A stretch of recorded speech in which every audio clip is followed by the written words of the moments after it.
بسم الله الرحمن الرحيم. اعزائي متابعي عدي وشوت في كل مكان، اهلا وسهلا بحضرتك. حضرت كوبايه الشاي؟ حضر كوبايه الشاي السخنه بتاعتك والنسكافيه، بس مش هناخد من وقتك كتير النهارده، تمام؟ حضر كوبايه الشاي بتاعتك كده وتعالى اقعد واسمعنا، وطبعا يا ريت ايدك تروح على اللايك والشير وتدعمنا، وطبعا الفيديو يوصل لاكبر عدد ممكن من المشاهدين.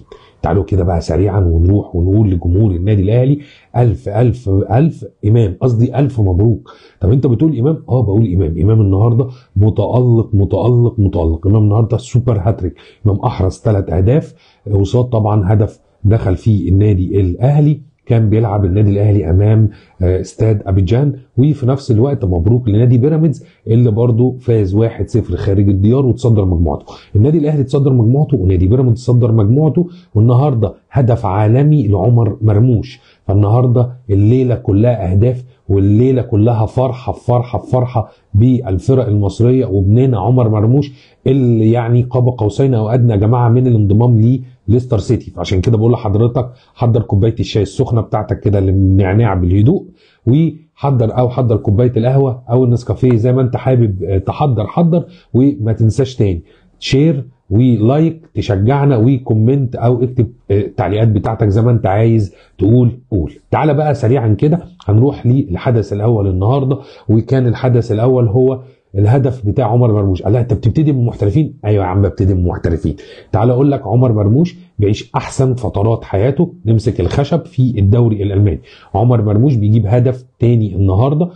يعني عمر مرموش خلاص، خلينا نقول ان من خلال متابعتنا للصحافه العالميه عمر مرموش خلص كل حاجه تخصه في راتبه الشخصي في كل حاجه مع مانشستر سيتي. لسه فاضل ان الفريق او ان نادي مانشستر سيتي يكلم نادي فرانكفورت عشان ياخدوا او يفرزوا بخدمات او يفوزوا بخدمات عمر مرموش، وهيفرق معاهم جامد جدا جدا جدا. لعيب من طراز عالي، لعيب عالمي عمر مرموش. طيب ده بالنسبه لعمر مرموش. هسيب النادي الاهلي وفوز نادي بيراميدز للنهايه. تعالوا نقول لك كده اخبار سريعه. قطر القطري النهارده اعلن خلاص انضمام بيرسي تاو لنادي قطر القطري زي ما قلنا لحضراتكم امبارح. عشان خاطر ايه؟ عشان خاطر ينضم لاحمد عبد القادر وبدر بنون.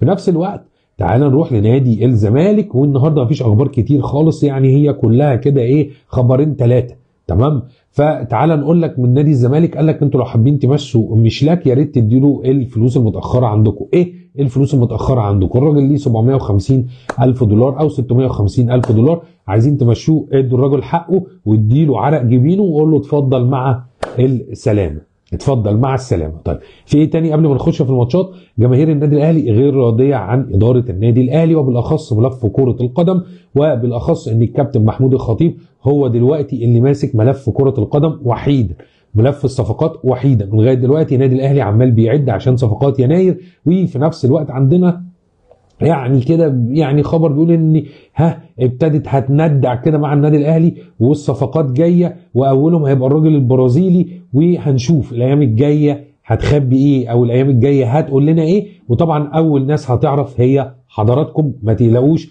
احنا معاكم اول باول سواء في اللايف او على الصفحه، اول باول كل الاخبار جماهير النادي الاهلي هتبقى عنده، او جماهير نادي الزمالك او الاسماعيلي زي ما احنا فرضنا امبارح كل حاجه تخص الاسماعيلي وكل حاجه تخص طبعا نادي غزل المحله. في ناس مش راضيه عن صفقات غزل المحله، وبالاخص جات لنا كده كومنتات على الصفقه من صفقات غزل المحله، مش هنقول ايه هي عشان برضو لو الناس بتتابعنا في تونس ما تزعلش مننا. طيب تعالوا بقى نخش في حاجه تانية، هنخش في النادي الاهلي. النادي الاهلي كل الناس النهارده كانت متخوفه، خلينا نكون صراحه يا جماعه، احنا كنا متخوفين. النادي الاهلي برضو عنده لعيبه كتير ناقص، وبالاخص في الجزء الامامي. انت ما عندكش غير وسام ابو علي، وعندك حسين الشحات، ودلوقتي بتلعب امام عاشور هاف، وفي نفس الوقت بتلعب ب3 في نص الملعب، وكريم الدبيس كان بيلعب باك شمال، فالدنيا عندك مش مظبوطه قوي. فالنهارده تعالوا نقول لكم تشكيل النادي الاهلي اللي ابتدى بيه. تشكيل النادي الاهلي كان محمد الشناوي، 2 سرد باكين رامي ربيعه ياسر ابراهيم، ناحيه اليمين خالد عبد الفتاح، وناحيه الشمال كان كريم الدبيس، وبيلعب في ثنائي في خط الوسط كان كوكا، وكان برضو في نفس الوقت عمرو السولية وإمام عاشور، وطبعا مروان عطية، وحسين الشحات. امام عاشور لعب وينجر، وفي نفس الوقت قدام وسام ابو علي. تعالوا نقول لكم ان الشوط الاولاني مجمله كان ضغط من النادي الاهلي، فرص ضاعت او فرصتين كده ضاعوا من النادي الاهلي، وبعد كده يا علي ابو أؤة يعني خلينا نقول طبعا اهلاوي الف الف مبروك الثلاثيه بتاعت امام عاشور اللي كانت رائعه بصراحه النهارده، والراجل تالق جدا جدا. ولكن خلينا نقول ان النادي الاهلي دخل المباراه في الشوط الثاني مش في الشوط الاول. تغييرات مارسيل كولر اسفرت عن يعني خلينا نقول تنشيط. فاكرين حضراتكم اللايف اللي فات اتكلمنا عن كريم وليد او كريم نيدفيد، وقلنا حضراتكم هيبقى ليه دور الفتره الجايه بسبب كثره الاصابات وبسبب ان مفيش لعيبه وبسبب يعني حاجات كتير. الراجل النهارده بيثبت ان وجوده في الملعب مهم. الراجل لما نزل هو وقفشه في تغييرين مهمين جدا جدا جدا جدا بالنسبه لمارسيل كولر، يعني طلع حسين الشحات وفي نفس الوقت طلع كريم الدبيس وادى كوكا شمال، ونزل يعني خلينا نقول نزل اللهم صل على النبي، نزل قفشه ونزل كريم وليد عشان يظبط خط النص، ونزل كريم وليد عشان خاطر يظبط خط النص، ونزل محمد هاني مكان خالد عبد الفتاح.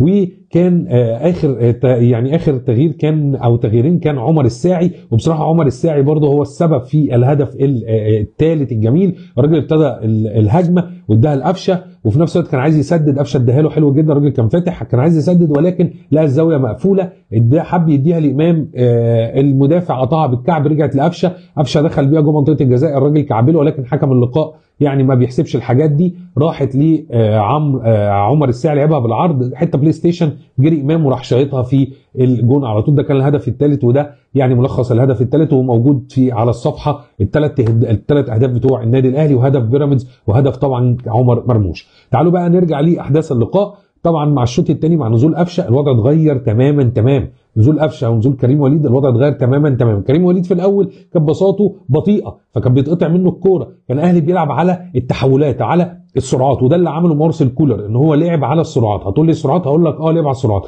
سرعه وسام ابو علي، سرعه امام عاشور، سرعه خلينا نقول كريم وليد سريع، وبساط او يعني خلينا نقول البصير اللي هو محمد مجدي قفشه. ونجحت الفكر مع نزول محمد هاني عشان ياخد وبرضه يديله حساسيه المباريات خالد عبد الفتاح، والراجل كان خارج قلع الشوز شكله عنده اصابه. وطبعا المصائب لا تاتي فرادى بالنسبه للنادي الاهلي ومستشفى النادي الاهلي اللي فتحت ابوابها. تالق غير طبيعي لرامي ربيعه مع يعني سرحان في الدفاع في الجون الاول للنادي الاهلي. تعالوا نقول لكم كده امام عاشور والراجل يعني كان البوادر موجوده في الشوط الثاني، كره جت لي امام عاشور الراجل لم وشاط، ولكن حارس المرمى بيتعامل معاها تعامل جيد جدا جدا جدا. ولكن الشوط الثاني امام عاشور يعني خلينا نديله كده عنوان يضرب ولا يبالي. الشوط الثاني امام عاشور يضرب ولا يبالي، 3 اجوان لامام عاشور، 3 اجوان ملعوبين، يعني واحده بالهيد، ويعني قليل اول ما تلاقي امام عاشور بيلعب بالهيدز، وكانت جميله جدا جدا، حاطط فيها قوه، حاطط فيها كل حاجه. وكره تانية برضو اتلعبت عرضيه لمسها وسام ابو علي، كمل فيها امام عاشور عشان يضع الهدف الاول، وكانت عرضيه جميله جدا جدا. والنادي الاهلي بيرجع بيها، شد حيله النادي الاهلي ودخل وضغط على نادي استاد ابيجان، وفي نفس الوقت بيجي امام عاشور بالهدف الثاني. بقول لحضراتكم يعني عن طريق برضه عرضيه ثانيه يطير امام عاشور، وغير العاده كلنا قلنا وسام هيطير، وحطها بقوه تاخد ايد الحارس وتخش جون. وطبعا شرحنا لحضراتكم الهدف الثالث، وكان برضه هيجي هدف رابع وخامس. النادي الاهلي كان فايق جدا جدا جدا. طيب معنى كده ان النادي الاهلي مش محتاج صفقات؟ لا بالعكس، خلينا نكون واضحين وصراحه مع بعض. خلاص كهربا يعني هيروح ليبيا، وفي نفس الوقت النادي الاهلي محتاج سيرد باك او مدافع. النادي الاهلي محتاج 2 وينجر يمين ووينجر شمال، وطبعا مع رجوع محمد طاهر بالسلامه هيفرق كتير جدا جدا مع النادي الاهلي، هيفرق كتير مع مارسيل كولر، يبقى عنده خيارات. النهارده الدكه بتاعت النادي الاهلي يا جماعه كانت فاضيه، يعني ما كانش عنده خيارات تقيله، ما كانش فيه غير قفشه، الراجل خلى جنبه قفشه عشان يبقى خيار يقدر يغير له اللقاء. عمر الساعي الراجل اللي ابتدى واحده واحده يخش في الماتشات وابتدى ياخد الماتشات.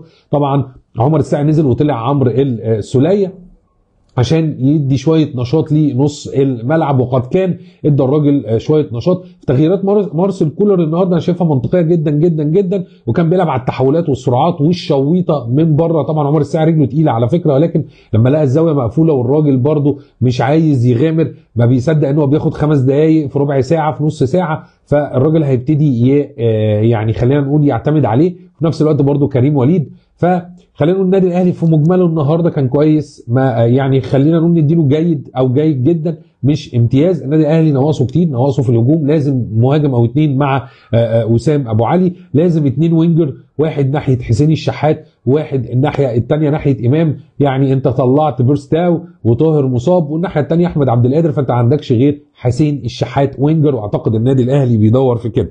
تعالوا نقول لكم الدكه بتاعت النادي الاهلي كان مين عليها النهارده برضو عشان تعرفوا. كان عمر الساعي، كان محمد هاني، كان اوفا، كان برضو بتتكلم في عمر الساعي واوفا، وبتتكلم